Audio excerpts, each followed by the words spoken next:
So Cyberpunk released their 2.0 patch the other day, a week before Phantom Liberty is set to release, and boy is it one heck of a patch.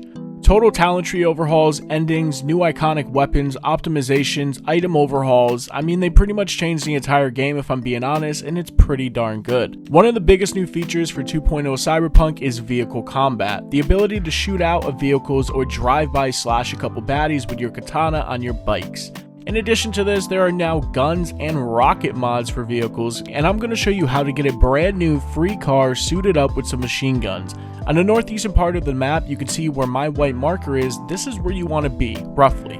I'll speed this up a bit and you can see which route I take and how I get there, and you'll know you're in the right spot if you come across 4 warehouses. The back warehouse has the Type 66 Hoon waiting for you to hop in.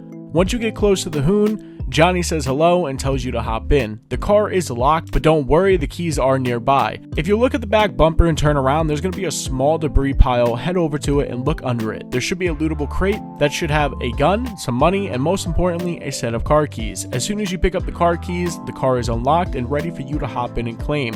Once you hop in the car, it's yours. You can call it from your vehicle menu at any time, and like I mentioned earlier, it comes equipped with some machine guns for you to wreak havoc with. Enjoy your new toy. Great to have right before Phantom Liberty releases on Tuesday, because rumor is there's going to be a bit of vehicle combat throughout the story. Now, CD Projekt Red hasn't fallen short of anything great with this update. They have also delivered some early iconic weapons before Phantom Liberty to surprise people on their new playthroughs. One of which is the Nehan Tanto, that is acquired insanely early, by the way, during the heist mission. And if you played Cyberpunk before, you also know this is where you get the Satori. Now, before we go any further, there is a spoiler warning, so if you haven't played through Cyberpunk and you care about experiencing the story for yourself, now is the time to stop watching. So after watching Yorinobu off his own father, you are prompted next to leave the penthouse. When you leave the giant pillar, head to the side where Saburo is, and you are now able to loot him. This was not possible before 2.0. Saburo now gives you an iconic Tanto, the Nehan. Since this is a Tanto, by the way, it acts as a throwing weapon. Now that you have the Nehan, it's time for you to get to the Satori. It's worth noting that you can only get these 2 iconic weapons during the heist mission. Any way to glitch back into the mission to obtain these items have been fixed again in 2.0 apparently. So after you get your Nehan, go to the balcony doors to have T-Bug open them for you, but do not go outside yet. After they open, turn around, go upstairs. This will bring you to the landing pad where Saburo, Takamura, and 2 guards arrived from. The 2 guards are still up on the pad that you have to deal with. After dealing with them, open the Saburo shuttle and Satori Katana will be laid in the seat right in front of you. Now, this is one of the best melee weapons in Cyberpunk 2077. It inflicts bleeds to the target and has a unique sheathed attack if you hold your attack button while it's of course sheathed.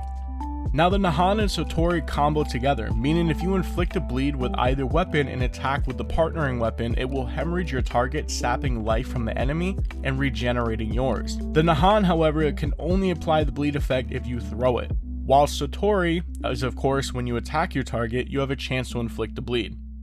Now, it's quite the combo if you ask me. It seems as if CDPR wanted the game that seemed very more like an RPG aside from what they've been aiming towards in the past, and with the new approach, I think it's amazing.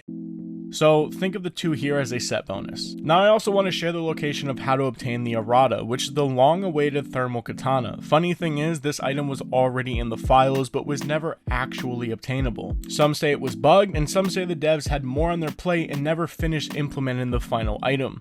Modders even created mods to have it drop during the game, but now CDPR has finally added it as an iconic weapon, and I'm going to share with you where to get it.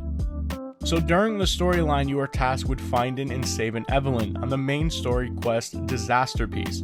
During this mission, you end up at the Electric Corporation power plant. This is where Errata and Evelyn both are. If you've already completed the mission, don't worry, here's the location. The power plant has multiple levels, and of course the Errata is at the basement sublevel, so go ahead and start clearing your way out. Tons of enemies in between you and your objective. Eventually you'll come across this furnace room. There's 3 guards sitting around, one of which is inside the furnace and what looks like heating your thermal blade. Make quick work of the guards. If they are alerted, 3 more will come from the sides. After you deal with the guards, look inside the furnace, and there is your Errata Thermal Katana. Now, as you can imagine, it being a Thermal Katana, its special effect is that you will have a chance to light your enemies on fire with each attack. Once they are on fire and you hit them again, you'll always crit, dealing critical damage. And there you have it, 2 new weapons and a brand new weaponized vehicle to accompany you during your adventures in Phantom Liberty, which is set to release on Tuesday. Don't forget to like, comment, and subscribe for more if you enjoyed the video, and until next time amigos, take care.